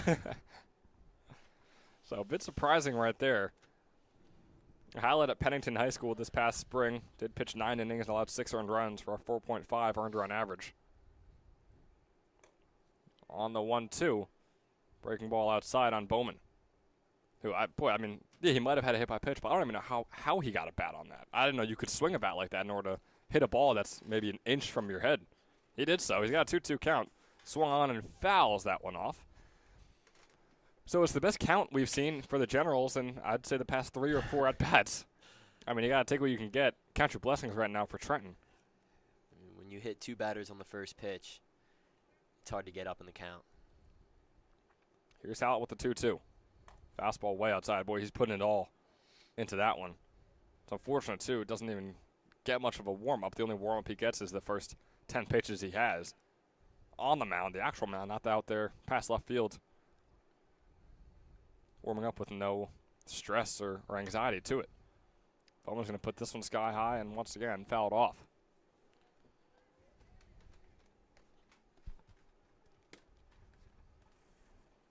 Landon Howard, a Franklin and Marshall commit. Facing off against Bowman. It was a LaSalle commit. A couple of young guys here in the ECCBL. That ball coming in at 76, right into the glove of Justin Sestawicki, looking for the double play. They get it. Now 2 outs on the board. Sestawicki making the grab, flicking it right over to Nick Tomasetto. And now with 2 outs on the board, Lennon Howard. Number 16. And his day has been exponentially better than any relief pitcher so far for the Trenton Generals. Not a bad start for the third baseman turned pitcher. Balashitis did what you're supposed to do there on second base. Sees the line drive, stops in his tracks. He doesn't go any further, but it gets to Sestawicki in a second, and Tomasetto was there at second base before Balashitis could get back, and now we got 2 outs on the board. It was a really good-looking hit from Bowman, too, right? I mean, it looked like it was going to whiz right by Sestawicki's glove and probably be a 2 RBI single. But instead, it's no 1 count now here on Kilareski. The throw over to second. Peters trying to steal. And it was a good job by Sestawicki there again, catching that ball, coming to the ball to not allow Del Jadis to come home on a possible steal situation. With 2 outs on the board, just 1 is needed. Kilareski looking for his first hit today. He's walked in his prior 2 plate appearances and has a 2-1 count here. The Salve Regina commit, another young guy on this Pocono Timber Rattlers team, one of the youngest teams in the ECCBL. Not a whole lot of college baseball experience on this team, as this one's lined right into the glove of Daugherty, the new third baseman, who makes the grab for out number 3, Landon Hallett. Boy, oh boy, bases loaded. No outs on the board, and he gets 3 to his name immediately through 2 batters. Not too shabby for the fielder turned pitcher. Still, it was a rough inning for the Generals on a whole. It's a great way to end it with Hallett now seemingly your pitcher the rest of the way through. But 3 runs are still given up, and they trail by 2. It's a 4-2 ball game in favor of the Pocono Timber Rattlers all of a sudden. Heading into the bottom of the 5th. We'll see you there.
Back here in the bottom of the fifth, Justin Doherty up at the plate.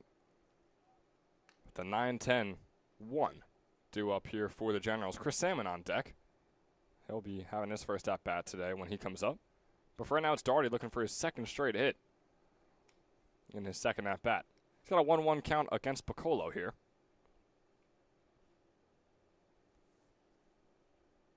Pocono looking for his sixth out. Has 35 pitches so far, 22 of which have been strikes.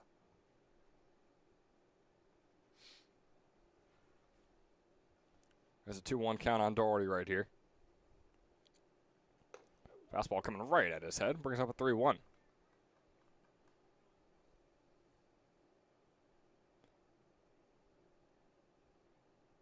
Doherty with the single in his first at-bat. Only guy to have a hit among the bottom 5 hitters here for the Generals.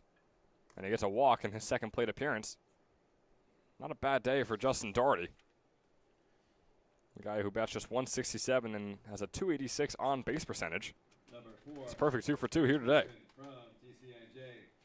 And along comes Chris Salmon, heading into his sophomore season at TCNJ. Another guy who's similar to Doherty with a 194 average and a 275 on base percentage. Went 2 for 7 at TCNJ in his freshman year. A little bloop shot onto shallow left field. Not even left field, I don't even say. Just right behind Warren as the shortstop Bowman comes over to make the grab for out number 1. Yeah, it looked like Salmon regretted taking a hack at that right away and tried to hold back his swing, but it was too late. And in all fairness to Salmon, I wouldn't even call that a hack, right? I mean, he checked that swing real early. And it might not even be called that he went around had it gone past his bat. But instead, making contact and heading out. Now the first pitch into Henry Ayers. 1 for 2 today.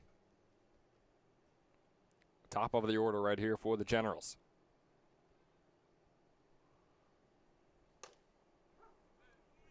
Takes that fastball outside for a 1-1 count.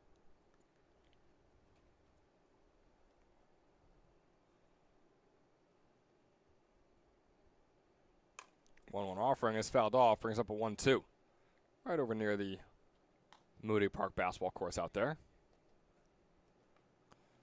Not seeing too much action on the courts as of right now. Usually when the nighttime rolls around, I'm sure in our doubleheader between the Mammoths and the Blazers, Luke Leonard will be seeing some action out there. As this fastball from Ayers is going to take a weird hop and go right over to Del Jadis, who can he make the throw over? He can. The spinning throw from Del Jadis tracking down that ball that seemed like it had a remote control on it. Just RCing its way all around the infield. Finally finding its way into Del Jadis' glove. He makes the throw over. I think Bacolo's regretting that a little bit, as that was a textbook double play ball. Del Jadis was ready for it. Bowman already making his way to second to flip it. And had a whole lot of spin on it, which is why it was just moving all over the infield. As here comes Hestawicki. This one out into center field. Kilareski gonna make the grab, and it's 4 up, 3 down there for the Trenton Generals. They don't have much wiggle room now. 6 outs to work with, and they're gonna hope that it's still a 2-run ball game when they're back up at the plate. When we come back in the bottom of the 6th, the Rattlers looking to extend their lead and continue on a very successful top of the 5th. When we return in the top of the 6th after a quick word from our sponsor. Hi, my name is Dr. Philip Glassner. I'm a hip and knee replacement specialist at Mid-Jersey Orthopedics. We're a multi-specialty orthopedic practice with offices in Flemington, Bridgewater, and Washington, New Jersey. We have 18 fellowship-trained specialists to take care of you from your neck down to your toes. We offer conservative management such as bracing, therapy, and injections through surgical interventions as well. Our goal is to keep you active and healthy and get you back in the game. We also offer on-site digital x-ray as well as MRI. We have evening and Saturday morning office hours to assist with convenient appointment times as appointments available. Call us or visit our website at midjerseyorthopedics.com so we can help you to live life better.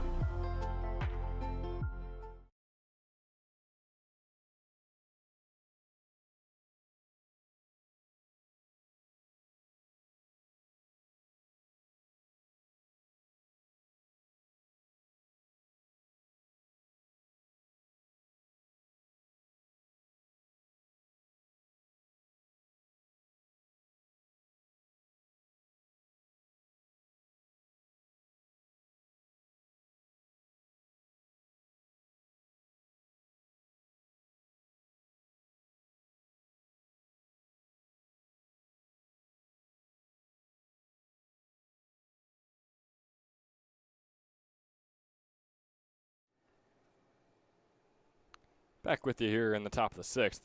Jordan Santiago, the man up for the Pocono Timber Rattlers, starting off with a 1-0 count against Hallett as he puts this one sky high out into left field. Cano Pizzello tracking that one down. Looking to make the grab, and he does so. 2 pitches, 1 out for Landon Hallett and company. Boy, who would have thought the third baseman would be the far and away most successful relief pitcher for the Trenton Generals here today. Yeah, Hallett doesn't look like he's trying to do too much. I think he's just in there, and I'm sure this is from words of Coryell. Just go in and throw strikes. They're down because of too many balls and hitting batters and walks. Hallett comes in, just starts hammering the strike zone, and the Rattlers were putting good contact on it last inning, but at least giving your fielders an attempt to make a play, and they did just that last inning. Hopefully they keep that up for him. 2 straight strikes on Anthony Knight. It was a foul ball called strike 2, and then another foul ball on the third pitch right there.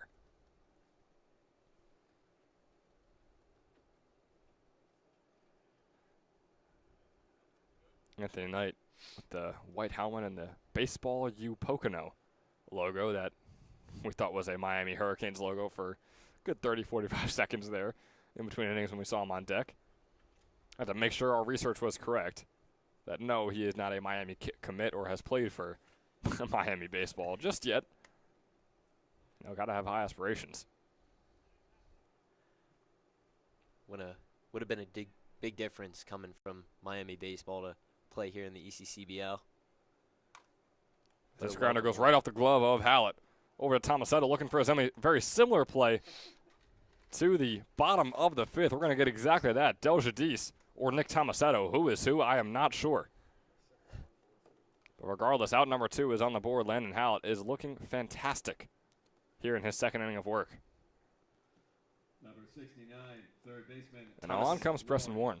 Tomasetto is one of the very few guys that has Power 5 experience, and obviously it didn't pan out the way that he wanted it to, but he hasn't always been a very smooth fielder in a league that we do see some trouble on the defensive side, but Tomasetto's always been a promising guy to have behind you as a pitcher. And he was a good fielder at Rutgers, New Brunswick as well in his redshirt freshman year. And even, he was a .232 hitter, which is, it's not ideal, but for your first ever year of collegiate baseball, first ever time starting, can't say it's the absolute worst. As Preston Warren grounds this one right over to Justin Sestowicki, the shortstop, on the 2-1 count, making the throw over to first. 3 up, 3 down for Landon Hallett here in the top of the 6th. Keeping his team in it defensively. Now it's up to them offensively. We're going to see if Hallett is still going to have his at-bats here today. Should be very interesting to see if we'll see him coming up soon here. Tomasetto, Incalingo, and Cano Pizzello are the men due up when we return in the bottom of the 6th. We'd like to remind you one more time that the ECCBL is sponsored in part by Northfield Bank, proudly serving local communities since 1887 with branch locations across Mercer and Hunterdon counties. Northfield offers simply free checking with no minimum balance, no monthly fees, and no per-check charges. Northfield Bank customers also enjoy free online banking, mobile app access, and a free debit card for everyday purchases. For more information, please visit northfield.com or follow Northfield Bank on LinkedIn, Instagram, Facebook, Twitter, and TikTok at Northfield Bank. Bottom of the 6th coming your way after this.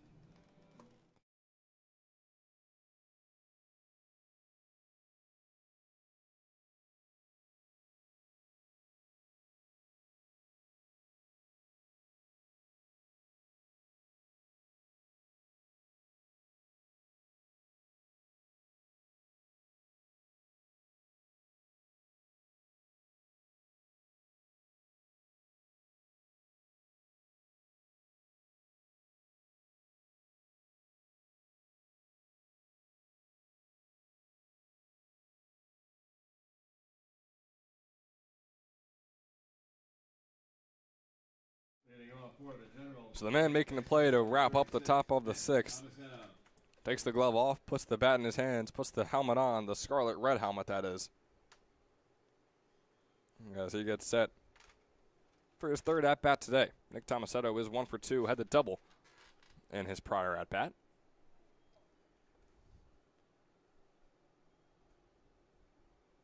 on the first pitch, taking that just outside for a 1-0 count. Good looking pitch to start off with if you're Pocono.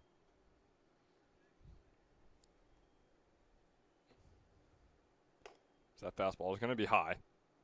Going to bring up a 2-0. You got Joe Peters behind the dish with his Misericordia blue catcher's gear. 2-0 on Tomasetto is high. Pocono losing a bit of control here in his first at bat of what is his 4th inning of work now. He has 8 outs to his name, so 2 2/3 innings pitched technically.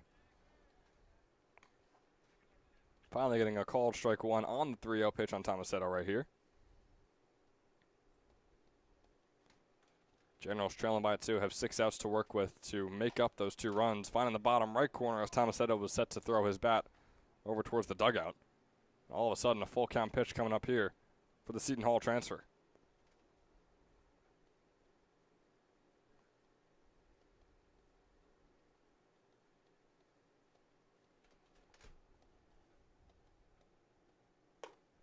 Swing and a miss there from Tomasetto. Great battle back there from Pocono. Having trouble finding his spots. Not terrible pitches, just not getting in there at the right spot. And he comes back and goes to his go-to high fastball to shut out Thomas, the very good hitter of Tomasetto. But here comes another good hitter out in Kalinga. So Tomasetto's first strikeout on the day. Now on comes Donato in Kalinga, checking himself on the first one. I'm going to say he did not go around on that first pitch. So a 1-0 count coming up for him.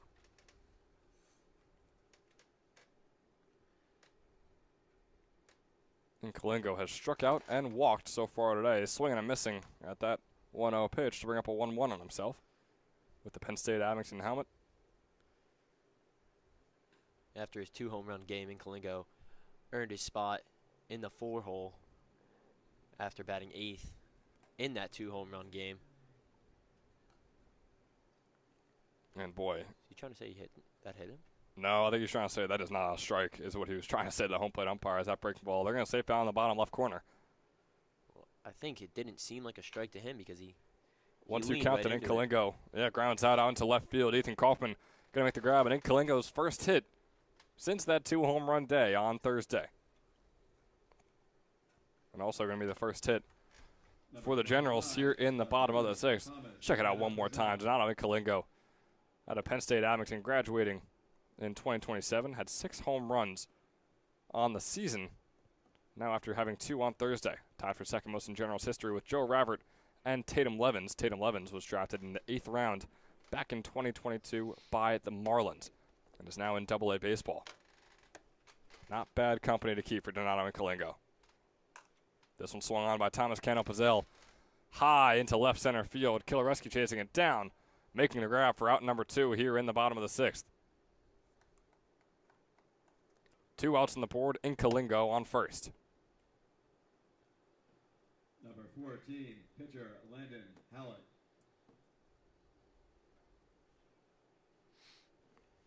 So here comes the third baseman, turned pitcher, and now with the bat in his hands, Landon Hallett for his 3rd at-bat today. Oh, wow. They're going to catch Inkalingo, not able to get back in time, and Inkalingo will be the 3rd out here in the bottom of the 6th. Falling apart is the only way to say for the Trenton Generals here in the bottom half of this game. We're heading into the final 7th inning in which the Pocono Timber Rattlers looking for some insurance in the top. When we return in the top of the 7th after a quick word from our sponsor. We'll see you there. Hi, my name is Dr. Philip Glassner. I'm a hip and knee replacement specialist at Mid-Jersey Orthopedics. We're a multi-specialty orthopedic practice with offices in Flemington, Bridgewater, and Washington, New Jersey. We have 18 fellowship-trained specialists to take care of you from your neck down to your toes. We offer conservative management such as bracing, therapy, and injections through surgical interventions as well. Our goal is to keep you active and healthy and get you back in the game. We also offer on-site digital x-ray as well as MRI. We have evening and Saturday morning office hours to assist with convenient appointment times, as well as having walk-in appointments available. call us or visit our website at midjerseyorthopedics.com so we can help you to live life better.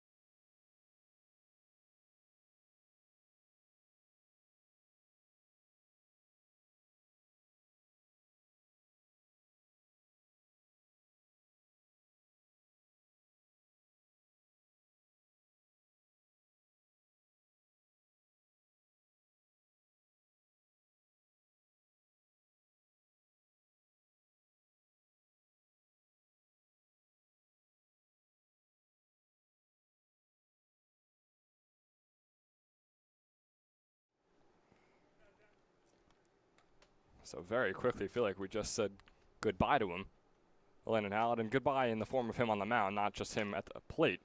This was going to be lined right into the glove of Justin Doherty off of the bat of Zach Smethers. Boy, oh boy, Hallett likes getting outs quickly. Not exactly in the easiest way possible for his infielders, but man, I don't think anyone's complaining if the outs are getting on the board for the Trenton Generals right now. Whatever way works. No, I mentioned it last inning. Hallett is just hammering the strike zone, letting his defense make plays, and they have done just that. Doherty making a couple plays, Sestawicki turning that double play when Hallett first got into the game. But Hallett's just out there doing his job right now. Yeah, he's only throwing in the high 70s, around the low 80s. This one's fouled off by Ethan Kaufman. But it's working, right? Finding the strike zone is the main thing for these teams. Now, if you're playing a team like Southside or maybe even a team like the Generals, pitching-wise, you got to do a little bit more than just find the strike zone. As this one's going to be fouled off the bat of Ethan Kaufman for a 1-2 count. Seems like it went right back and hit J.C. LaCara behind the plate. He's pretty shaken up. Seems like it might have hit his right arm. We're trying to tell. He's going to take the helmet off as well and just take a breather. LaCara's strong kid, built, but it's a difficult one to take off any part of the body. Let the home plate umpire know that he's all right. He feels okay. And we'll keep things going here in the top of the 7th.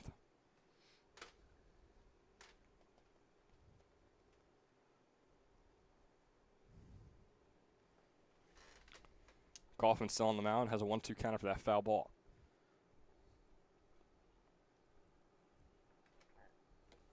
Here's the offering from Hallett. Fastball way outside for a 2-2 count. Every so often you see him kind of put his 100% effort in terms of getting that velo up.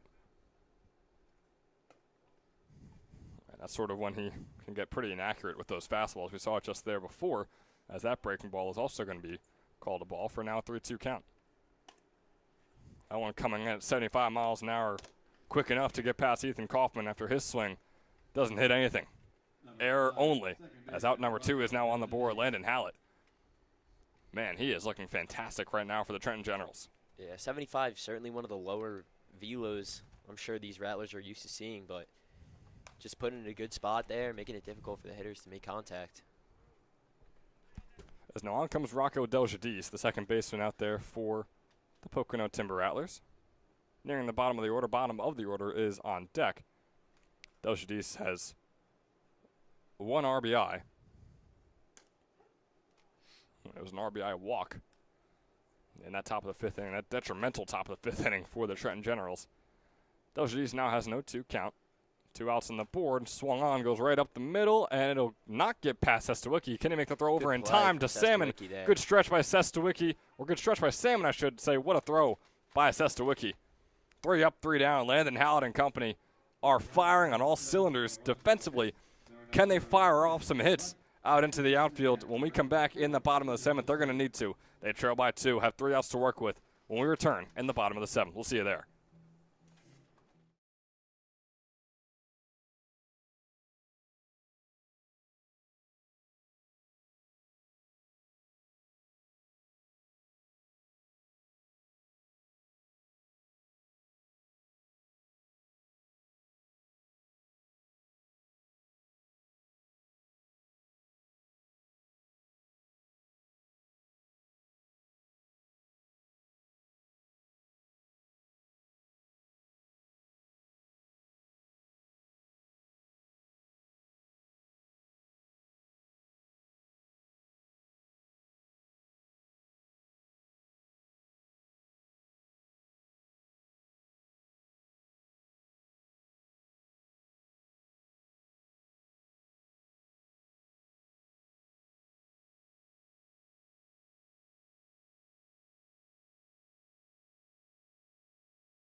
here in the bottom of the 7th. Pitcher on pitcher battle to start things off.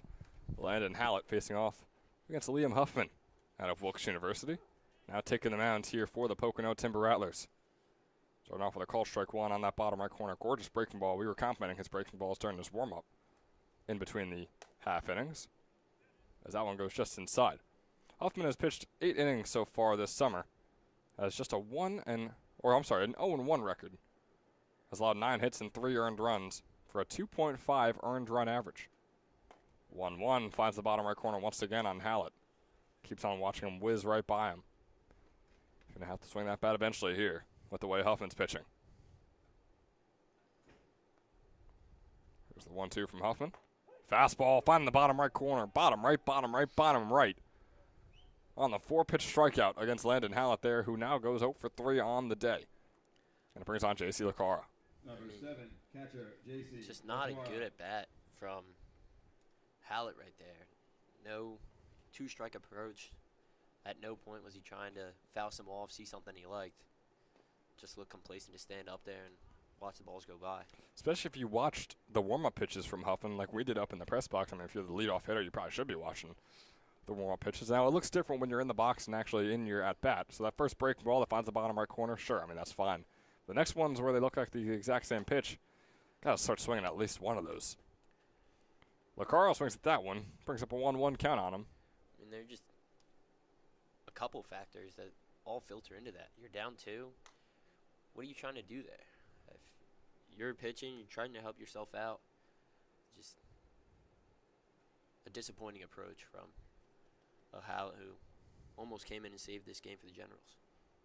Yeah, Hallett has done his job on the mound so far today and in the field when he played on third base. Up at the plate, though, with the bat in his hand, it's been a bit of a different story. It's a 2-2 count on J.C. Lacara. Another guy who's looking for his first hit today is 0 for 1 with a walk.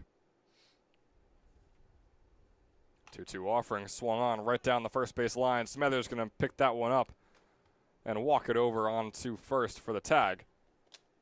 And now with 2 outs on the board, things are looking bleak for the Trenton Generals here in game number 1. It's going to be Alex Bischoff coming up.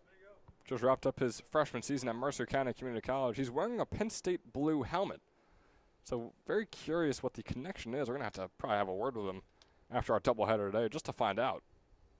As he swings and misses at the first pitch, bring up an 0-1 count. Could just be Inkalingo being a good sharer. That is possible. You know, because the thing with Mercer County Community College after this pitch, 0-1. Ooh, nearly in there, not quite enough.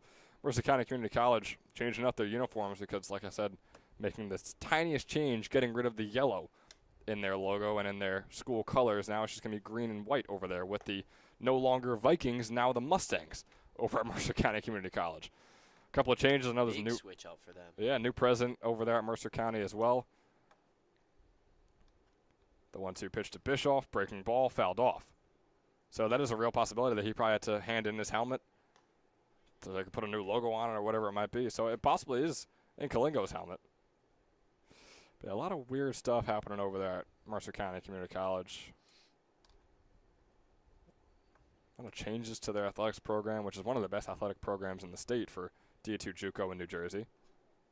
Baseball and softball especially have been fantastic. Here's the 1-2 offering. Breaking ball outside for now a 2-2 count. As we mentioned time and time again, Mercer County Community College baseball was eliminated by Lackawanna in the Super Regional, and then Lackawanna made their way to the D2 JUCO World Series. 2-2 offering on Bischoff, swung on out into shallow right field. Santiago chasing that one down. He's going to get there in time, sliding in and making the grab for the final out of the game. For the Generals in the 7th, no runs, no hits. It's a 4-2 win for the Pocono Timber Rattlers, No errors, and they are now in the double digits when it comes to their win column. Rattlers 4, the Generals 2. Boy, oh boy, all it took was the top of the 5th inning and a disaster class from the Generals pitching staff, the relief pitching staff, really. And things just fell apart. The Rattlers took advantage, and that's why they are coming away with the 4-2 win in game number 1. Luke, a game that honestly was the Generals to lose the whole way through, and they did exactly that. Yeah, 100%. I mean, as we mentioned so many times during this broadcast, Willits comes in lights out. First pitch for Lights game up that number first two, hit, and then scheduled from for there on, it was 1:30. just his game. And then you have Williams come in, he struggles. Barber comes in and struggles even more.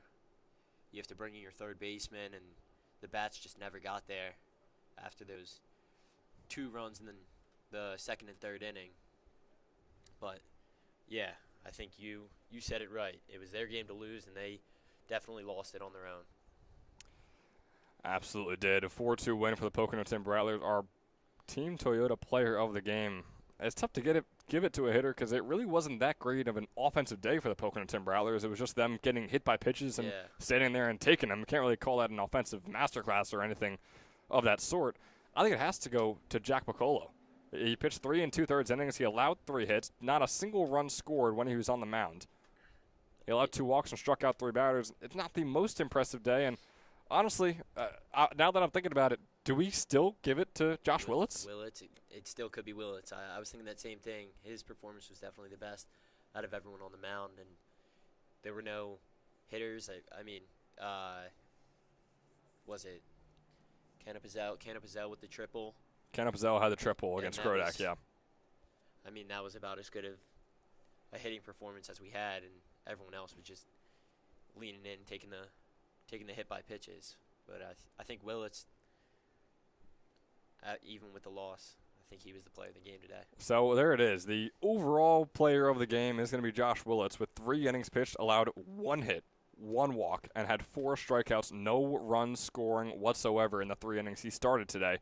Again, had to be taken out after 3 innings at the most, thanks to the Tommy John injury he had about a year or 2 ago with Richmond, and so just playing it safe in the Summer League, which is understandable. It's unfortunate for the Generals here today, but it's understandable on Josh Willits' part. But if we're looking at a Team Toyota player of the game for the winning team, it's definitely going to go to Jack Pocono. Honestly, both of them having great days. Willits clearly having the better pitching performance, but Pocono, you get the win. You get the win in your record tally as well as a pitcher. One more time, 3 2/3 innings pitched, no runs scoring, 3 hits and 2 walks, along with 3 strikeouts for Jack Pocono. Game number 1 is a win for the Pocono Timber Rattlers, who come from behind after trailing by 2. 4 unanswered runs to get a 4-2 win and improve to 10-9 on the summer, while the Generals fall to 10-13-2. Game 2 is just going to be about 25-30 minutes away here at Moody Park. But for now, this has been Ben Chowdick, joined alongside Luke Anderson. We'll see you for game number 2.